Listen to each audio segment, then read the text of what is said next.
नमस्कार। ज्योतिषीय श्रृंखला की इस कड़ी में आपका हार्दिक स्वागत है।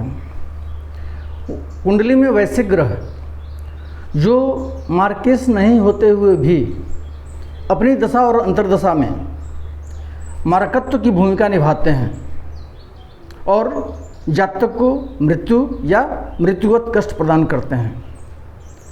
अभी हम इस विषय का अध्ययन कर रहे हैं। इसी क्रम में आगे बढ़ते हैं और कुछ अन्य सूत्रों पर अपना ध्यान केंद्रित करते हैं।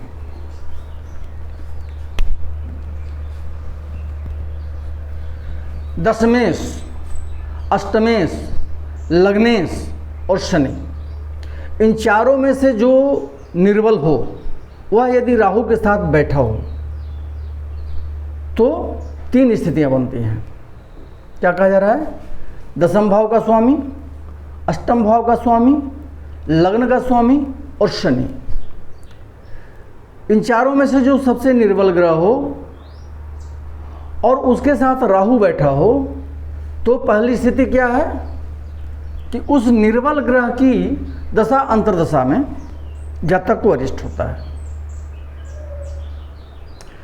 दूसरा क्या है कि उस निर्बल ग्रह पर दृष्टि डालने वाले ग्रह की दशा अंतर्दशा में जातक को अरिष्ट होता है। और तीसरा, उस निर्बल ग्रह के साथ जो ग्रह बैठा हो उसकी दशा अंतर्दशा में जातक को अरिष्ट होता है। अब ये तीसरा पॉइंट जो है कि निर्बल ग्रह के साथ वाले ग्रह की दशा अंतर्दशा में, तो इसमें स्टार्टिंग में कहा गया है कि निर्बल ग्रह जो है चारों में से, दशमेश, अष्टमेश, लग्नेश और शनि में से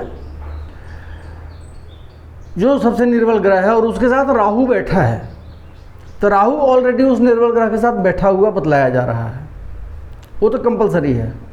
उसके अतिरिक्त यदि कोई ग्रह निर्बल ग्रह के साथ बैठा हो तो उसकी दशा अंतर्दशा में जातक को अरिष्ट होता है।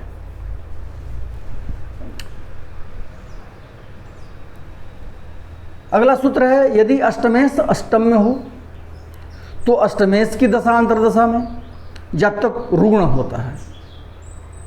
अष्टम भाव का स्वामी अष्टम में ही स्थित हो तो उस अष्टमेश की दशा में और अंतर्दशा में जातक रुग्ण होता है, अर्थात रोगी होता है, उसके शरीर में रोग उत्पन्न होते हैं। यदि लग्नेश लग्न में ही बैठा हो तो लग्नेश की दशा अंतर्दशा में जातक रुग्ण होता है। लग्नेश लग्न में बैठा हो तो उसकी दशा अंतर्दशा में भी जातक रुग्ण होता है, रोग से प्रभावित होता है। लेकिन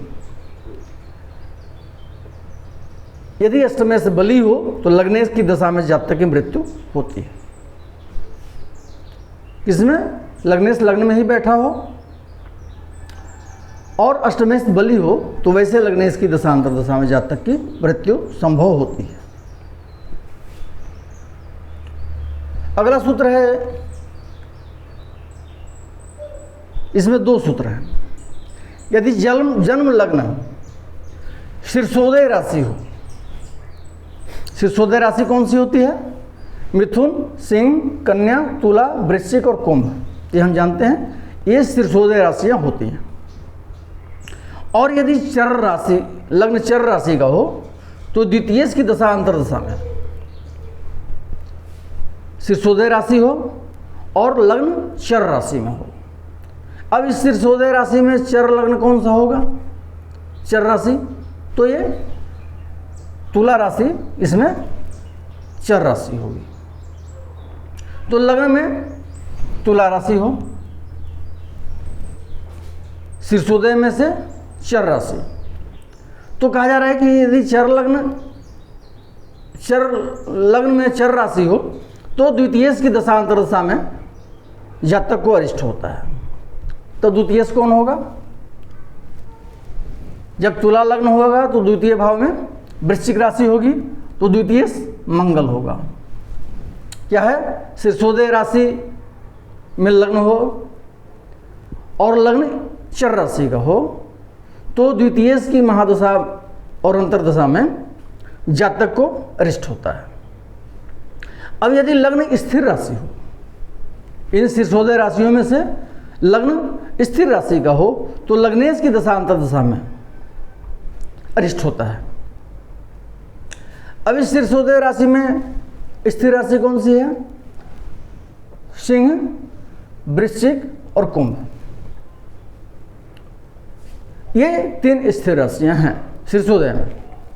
तो इनमें से किसी भी राशि का लग्न हो, कोई भी राशि लग्न में हो, सिंह हो, वृश्चिक हो या कुंभ हो, तो लग्नेश की ही दशांतर दशा में जातक को अरिष्ट होता है।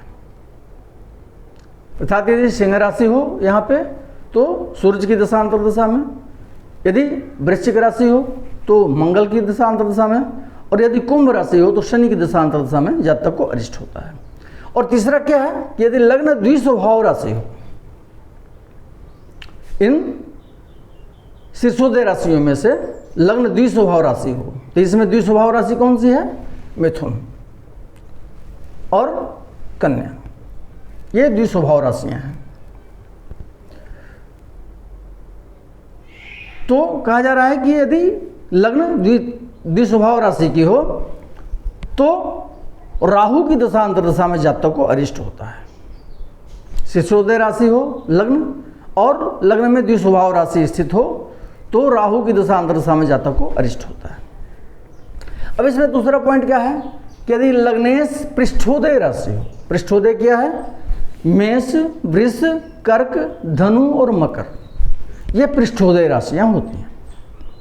यदि लग्नेश लग्न जो है सो पृष्ठोदय राशि हो, लग्नेश नहीं लग्न बोलेंगे इसको, यदि लग्न पृष्ठोदय राशि हो और यदि लग्न चर राशि हो, पृष्ठोदय राशि में चर राशि हो, तो इसमें चर राशि कौन सी है?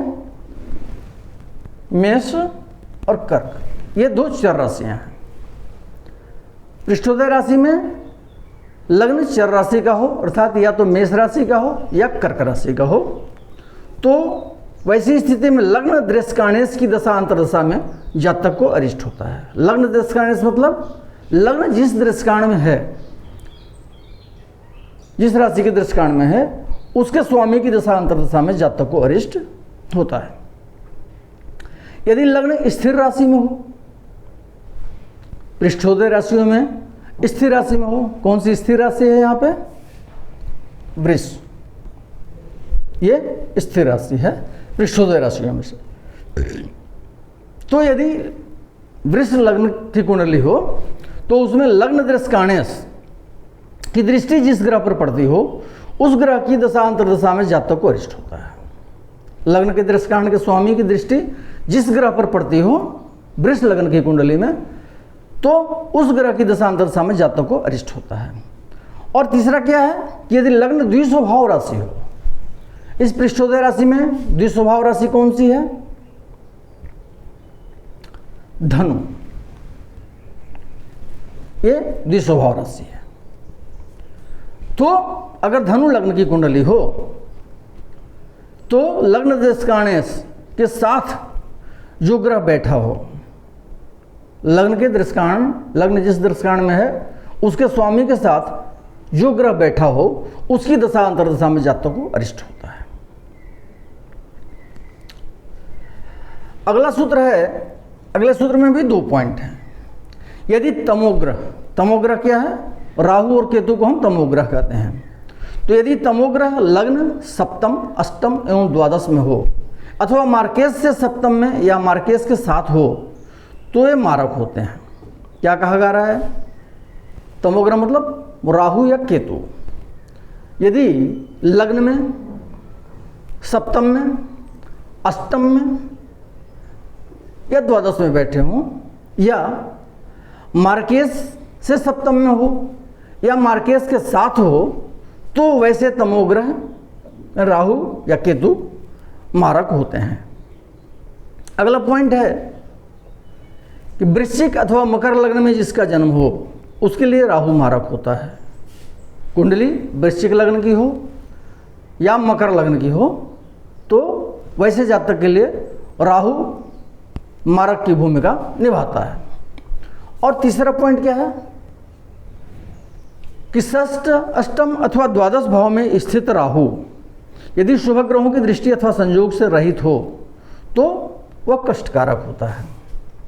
छठे, 8वें या 12वें भाव में, अर्थात त्रिक भाव में स्थित राहु, राहु इन 3 में से किसी भी भाव में स्थित हो और उस पर किसी शुभ ग्रह की दृष्टि नहीं पड़ रही हो या किसी शुभ ग्रह के साथ नहीं हो, तो वैसा राहु कष्टकारक होता है।